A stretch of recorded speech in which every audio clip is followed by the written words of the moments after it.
こんにちは、テリーです。こんばんは、ゆっくりです。ご視聴ありがとうございます。ありがとね。さて前回は、地下で行える5つの進捗をこなして地上に出てきました。せっかくの明るい場所での戦闘は、ほんと惜しかったです。まるでモブの体力がどの程度か知っていたかのようなセリフね。ひとまず当面の課題や方針はこんな感じで、初心縛りは分けて趣旨などをまとめました。前回は私の言葉選びがまずくて、初心者っぽさの縛りとも読み取りようがあったようで、すみません。実践する上では、冗長プレイにならないようルールを柔軟に解釈し、些細なきっかけで早めにプレイ外知識を取り入れていく方針で、まあ前回のような感じです。イメージ的には、アイディアロールが成功しやすい反面、狂気に陥りやすい幸運と探索者です。そして幸運がやたら低いのね。なんだかロールプレイのロールプレイをしている気もしますが、それはともかくとして、これ食べれるんですよね。で、これはどんな味なのでしょうか。食べる前に言いなさいよ。さて、農業の進捗の2つ目達成です。細かく見ると2行目の進捗はいいとして、3行目は10種類の動物繁殖、35種類の食べ物、あとはダイヤのクワの使い切りとか、しかも、自分について考え直さないとならないようで、意外と難易度の高い進捗です。なぜダイヤのクワなんか作ったのか考えろってことね。で、ひとまず採れたて新鮮のジャガイモを食べ足してみたところ、やっぱり数字が一つ上がりました。これが実績と進捗の違いね。単に表示機能を見ればそうですが、マイクラ開発者の方が残したコメントを見るに、実装の趣旨から異なるように思うんです。多分私が気づいたら初心縛りを始めてたのは、その違いを見極めたくなったからだと思います。さて、この村の村人は聖塚が多いようです。まあ聖塚についてはまだ知らない設定ですが、前作で村人取引を調べた時にちらっと目にしました。そして、日が暮れてきたのでそろそろ寝なければなりません。まあ夜になってから寝るのは自然ね。それにしても別途の説明は、進捗にあるリスポーン地点設定機能くらいで、朝まで時間を飛ばせる説明がないんですよね。なので、ハードコアなので意味がないと思いつつも別途の進捗をこなしたら、急に朝になってへえこれは便利、という感じです。さて、ついでに道具鍛冶屋や司書の取引を見てみて、どうやらエンチャントの正体が道具などに付与する魔法効果だと分かってきました。ダイヤ装備より先に、エンチャントを揃えるのもありじゃないかと思い始めます。で、ひとまずリスポーン地点に戻ろうとしていたところで池を見つけたので、黒曜石は火成岩の一種、つまりは溶岩が冷え固まった岩石であるので、冷やしてみたらと試みると、案の定黒曜石が作れました。ダイヤツルハシをいきなり作ったこと以外は突っ込みにくいわね。黒曜石のモースコードは5のようですから、自家製の鉄ツルハシでは微妙なんです。そしてエンチャントテーブルのレシピが解禁されて、これで遠慮なく材料を集められます。遠慮してたんだ。そして、コンパス頼りに6分ほどかけて、リスポーン地点に戻ってきました。というか、どうやらここがこの世界での北極点のようです。それも違うわよ。デバッグ画面禁止縛りなので、勘違いしたまんまです。ともかく、ここにリスポーン拠点を築きます。自宅は結局作らないの？そんな進捗が出てきたらにします。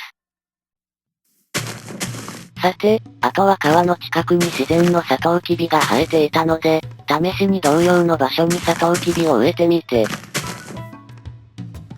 そういえばあまり調べてなかった村人の取引を見てみると、消滅の呪いって、この人何考えてこんなもの扱っているのでしょうか、と思いましたが、プレイ後に調べたら、単に死んだ時に装備がドロップせずに消えるだけのものだったようです。ハードコアでは呪いにすらなっていないわね。さて、少々かけてサトウキビを取り足してきました。もはや地図がないと、他の2つの村まで行き来するのが難しいです。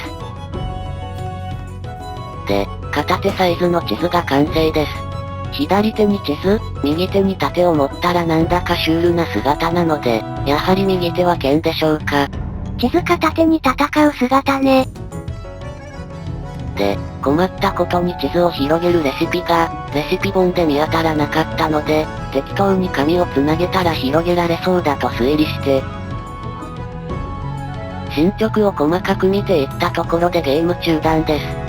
そういえば一つ気づいたことがありまして、進捗システムの基本ルートっぽいマインクラフト進捗のページでは、鉄入手までが一択一直線なんですよね。で、しかも精錬でと、つまり鉄鉱石の存在が示唆されています。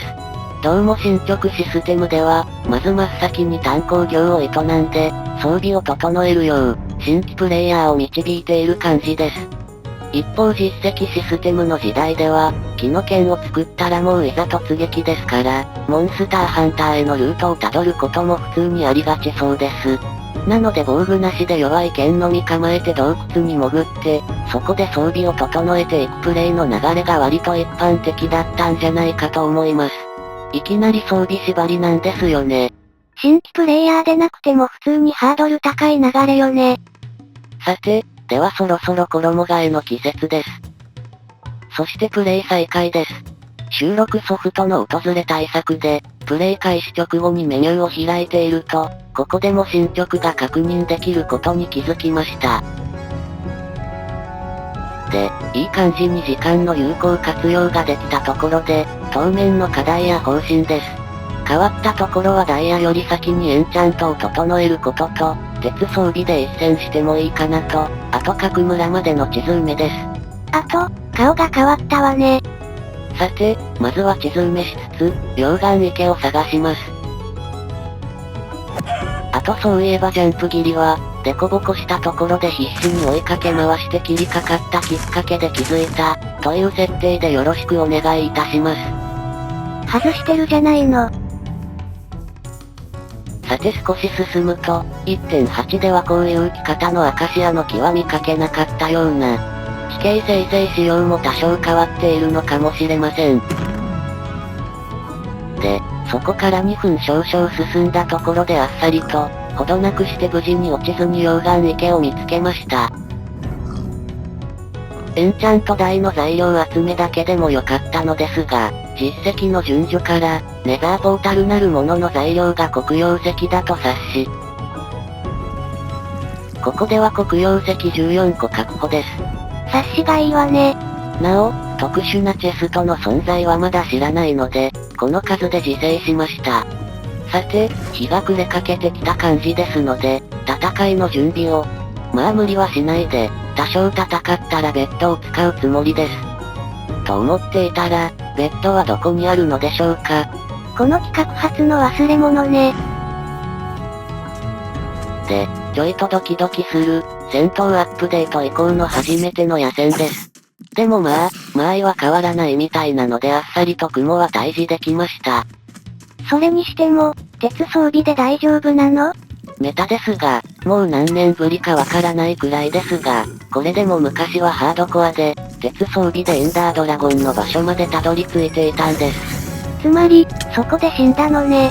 ちょっと剣を振る勝手が違いますが、戦い慣れしてきたら野戦は鉄装備でも大丈夫です。問題ありません。単にたまに死ぬだけってことね。さて、とりあえずちょいと慣れてきたので、次の標的はどれにしようかな。そういえば、エンダーアイを追いかける実績がありました。多分睨みを利かせているあの黒い生物が目をドロップするのでしょう。さりげなく目を合わせないようにしているわね。まあ目を合わせても結局私が音に驚いてビビるだけでしょうし、あまり変わらなちょっと待ってなんか違う。剣振った時に隙ができるようで、振り方で威力も違うの？これです。なんだかサバイバルで生きてるって実感が湧いてきました。